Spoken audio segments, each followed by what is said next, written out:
Richard Southern joins us now with a look at the business stories for the night. Concerns continue to grow about vehicle theft in the GTA, and the numbers are way up.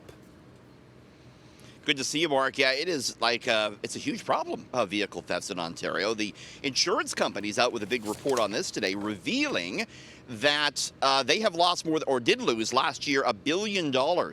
Insurance claims topping $1 billion on auto thefts for the first time ever. So there's a big financial impact of this. But get this, they say vehicle thefts were up 48% in Ontario year on year last year. That is a big jump.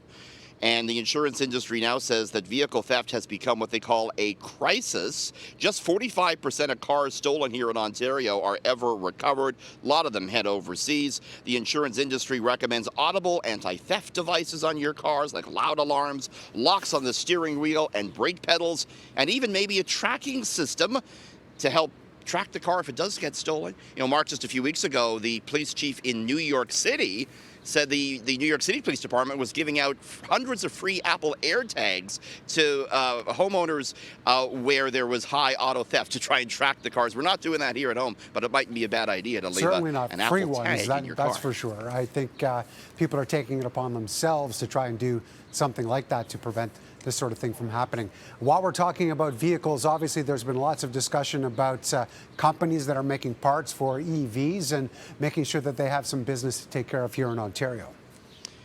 Yes, Stellantis building this $5 billion battery plant down in Windsor, something that will create thousands of jobs. Stellantis now reviewing a new written offer from the federal government on an upgraded subsidy for this plant. It's not known what the new deal entails.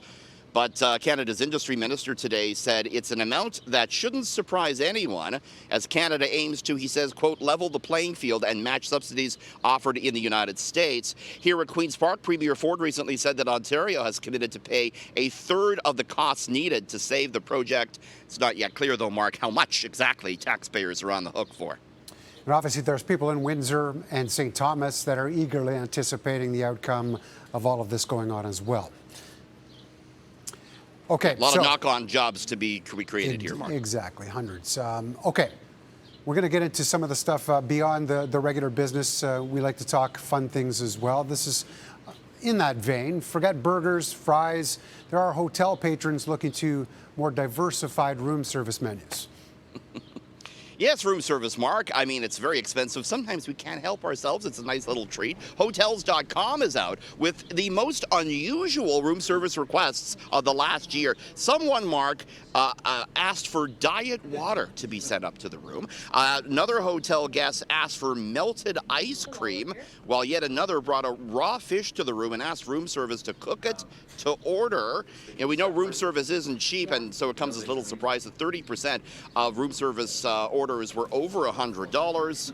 The report found the most popular time for room service in Canada was the breakfast period, although globally, burgers, the most common item ordered. You think Uber Eats or DoorDash is expensive, just wait till you get a look at the room service menu, right, Mark? Well, especially diet water. That's going to cost a lot, I'm sure. Okay, thank you, Richard. I'll take a cup of that. We'll speak to you again soon.